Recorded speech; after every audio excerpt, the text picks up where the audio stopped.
No cap, this new generation of Atlanta rappers might already be cooked. Since you left, you been losing weight. What the hell? You're taking a heroin? One time. It seems like just a couple years ago, a buzzing artist could wait at least a year or two before they crashed out beyond repair. But currently, feels like these new gen rappers have lifespans that are shorter than a semester. And it doesn't help that half of them seem to have undiagnosed autism. It's a recipe for fried activity or worse, career-ending jail time. Atlanta rap star is now behind bars and facing gang charges. Atlanta police say Lindarius Johnson, who goes by the name ANTIDAMENACE, faces robbery and gang charges.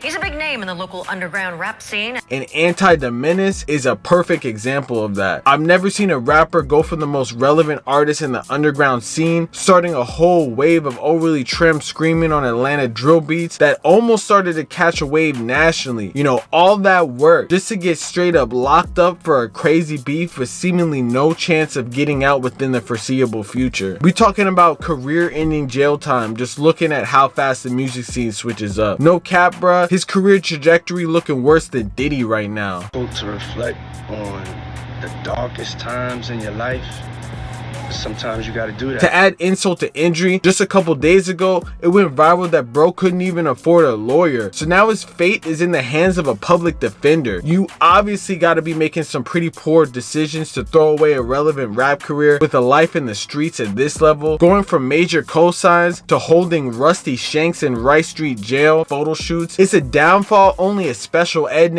could achieve. But you know, that's just how it is time and time again. So today, we gotta get into the crazy ass beefs that got this man eating sloppy joes and surrounded by dudes 24/7 when he had the potential to actually make it from this rapping shit. We're gonna get into it all right now. The beefs that caught up to him, his affiliation with Notorious Click 952, to his beef with Lil Rye, YC and them. You already know, man. We about to tap in. Before we do, gang, I'm gonna need y'all to do something, man. Run up this like, comment, subscribe, hit that notification bell so whenever I post, y'all tune in right away, and hit that link in the description. Tap into the merch. We're on the road to 100K subs, man, by the end of the year. So, man, you already know. Tap in. Chapter 1, Unrest in the A.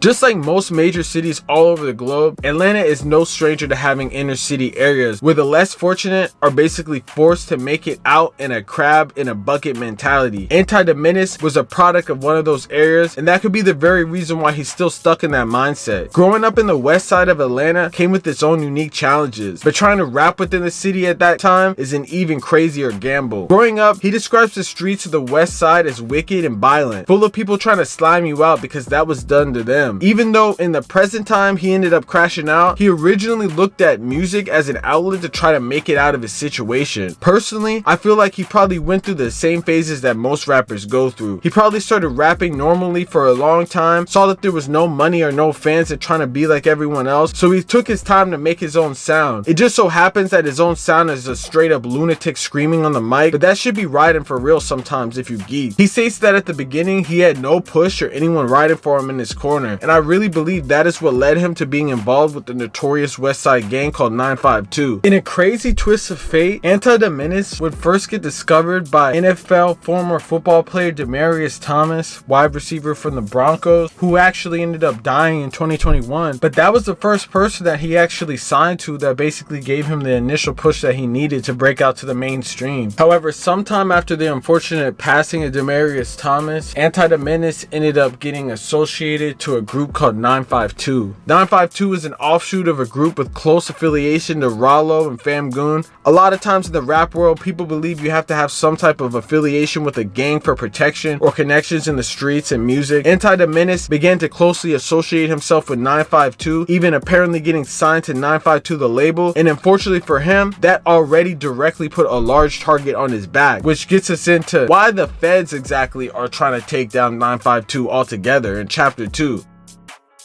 952 is definitely notorious throughout the city of Atlanta, and being associated with any group with that type of rap sheet is most definitely going to put a spotlight on everything you do. The police in Atlanta have been working on breakneck speed to take out any type of group that is responsible for damage to the community. So you can guess being on the nightly news for a shooting right outside your label headquarters is going to have all eyes on you. That's where a teenager is dead and another is fighting for his life after an overnight shootout. The gunfight took place on Donald Lee Hollowell Parkway. Paramedics paramedics rushed the survivor to Grady.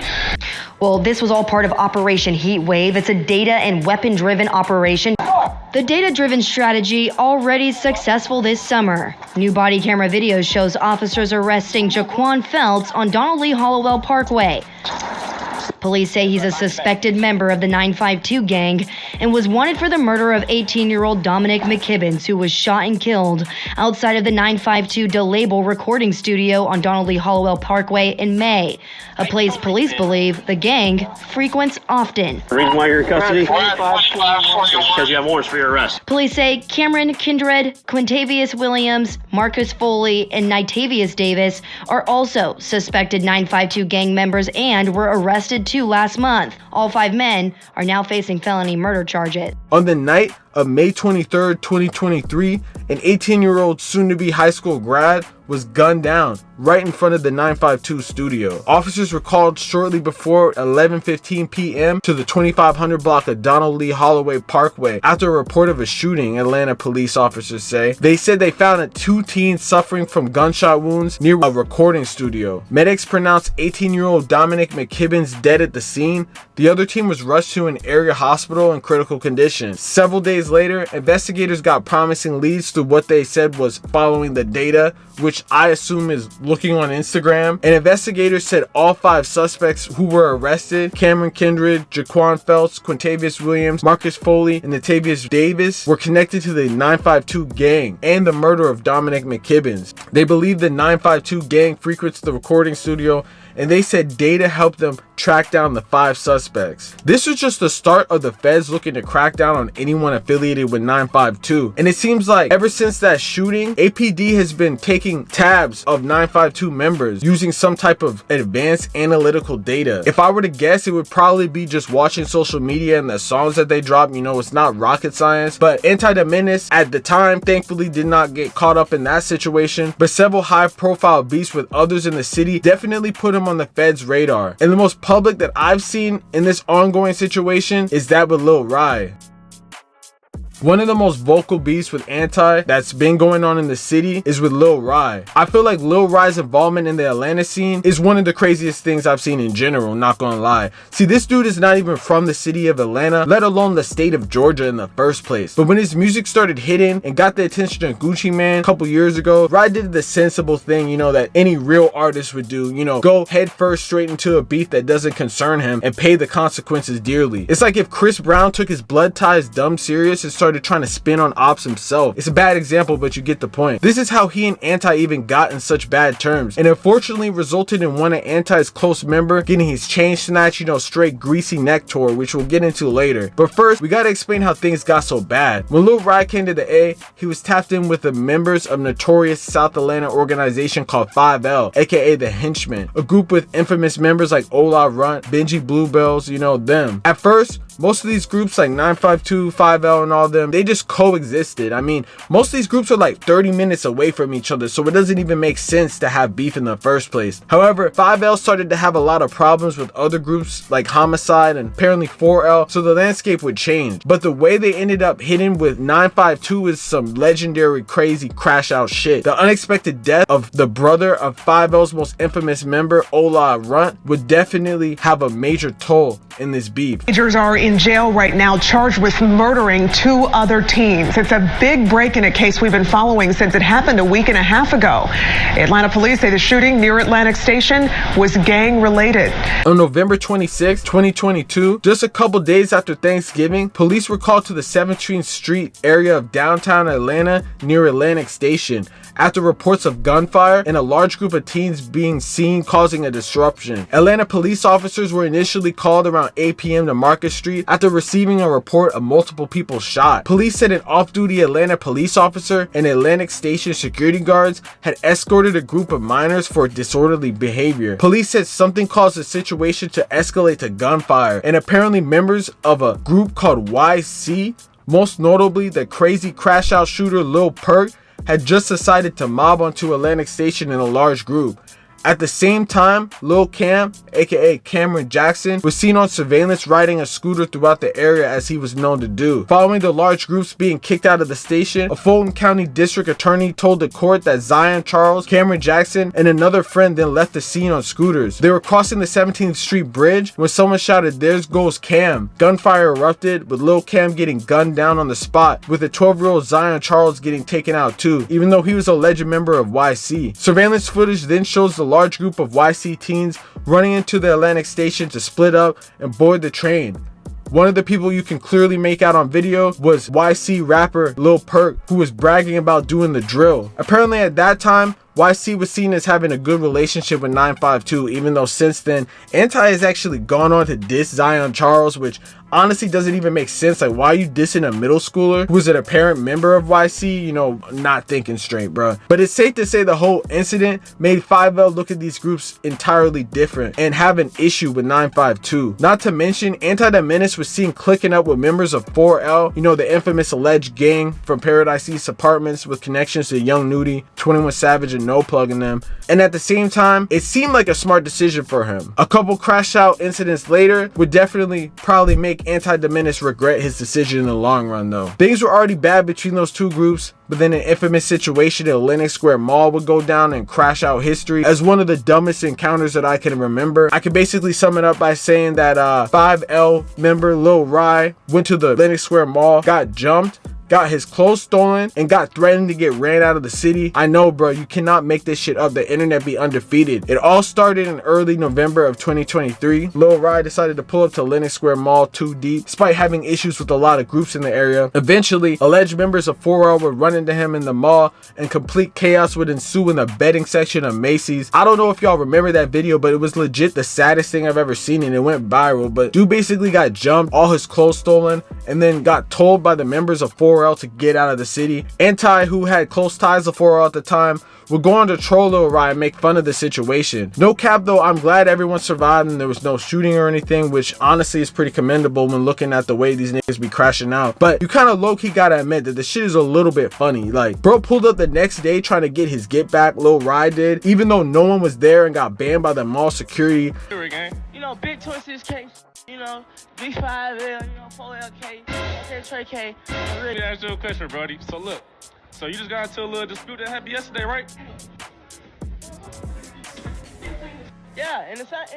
All right, let me ask you a question. So how you feeling? Like, you not feeling like you want to move more smarter and shit? Like, you not worried or nothing like that? Hell nah. I don't even think I would ever go to Lenox Square Mall again, bro. This shit is like the most set up mall I've ever seen in my life. It's not worth it. ANTIDAMENACE was definitely trolling Lil Rye pretty hard at that time. He was up and coming and had all the motion and was pretty known throughout the city. But trust, in these street situations, nobody really wins, bro, because 952 would later take a major L just several months later. Apparently, when 952 member Rack Baby would get his chain confiscated, you know, by Lil Rye just a couple days ago. One of Lil Rye's homies posted on IG with a 952 member Rack Baby's chain, literally telling dude to quote unquote buy it back, twin. It's crazy how in most fried situations that you can think of, these Atlanta niggas never hesitate to call someone twin who's most definitely not their twin, bruh. But Anti was long gone at that point, locked up in the system at that point, so all he could really do is look at his homie's chain, get the greasy neck tour, and hope it doesn't mean he gets his ass beat by members in jail. You can tell a lot of this beef is not extremely serious. Like,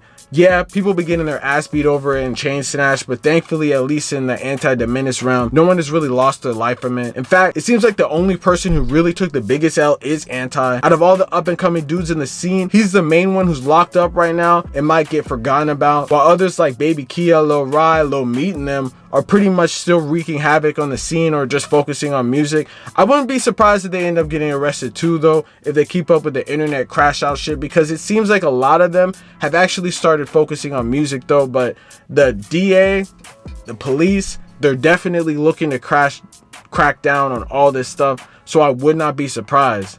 It's crazy because ANTIDAMENACE really did the opposite of that. Bro focused on the music first just to blow up and focus on the street shit after he blew up, when it should be the other way around. Like, now bro posted in a 4x4 cell watching time go by without him. If anything, this is the biggest example for up and coming rappers on what not to do, you know, when coming to the rap scene in Atlanta. It's really just crazy to me though, because ANTIDAMENACE was really the first person that I saw on the internet really with that screaming crazy drill flow that so many people have basically taken and run with. And he was definitely the most successful and definitely was getting like the biggest buzz out of it. Since then, Baby Kia sort of went crazy with OD Crashing and sort of took over the whole scene, you know, for a little bit. But it seems like he's actually focusing on music, so I wouldn't be surprised if he goes a lot further, because that song is kind of hard, you know. I feel like there's room for growth in all these genres. Like, these dudes could definitely come up, especially being from Atlanta and getting the cosigns and having the connections that you do, and you're like the main city of rap right now. You really could go crazy right now and really just take over the whole scene altogether. Start a little niche fan base or whatever you gotta do, you know, some laser dim shit, and just like go run with it, man. Even if it's like a weird way of just going about stuff with your music, if you gotta scream and like the vocals might not sound good, if it has an audience, you know, it's better than being in the hood or being in jail and shit like that. But at the end of the day, I'm not surprised by any of this, and I hope that this is just a lesson to all these other dudes that y'all really gotta take this rap shit seriously and get out of the streets, because there are no winners. It's really just losers. Like, you could up the score or whatever, and at the end of the day, you're just gonna end up in jail too. But you know, a lot of people say that ANTIDAMENACE might not be all the way there. You know, he might not have all his crayons in his box, which I honestly could see definitely just the way that dude be upholding himself and walking around and be talking and stuff, and like the way his music is and the way he has his interactions with other rappers, bro. Like, I really feel like bro not all the way be there, you know, mentally, which definitely is sad. You know, hopefully do get some therapy or something like that. I don't really know how it's going to help him at this point, but he's definitely facing a lot of time, you know. So at the end of the day, let's just hope that he gets out, because he started this whole scene. I would hate to see someone that actually started it just go out like that and just burn out, but it wouldn't be the first time I seen it, man. But hey, let me know in the comments what y'all think about this, man. Real say shit. You already know what's going on, man. Like, comment, subscribe. Peace.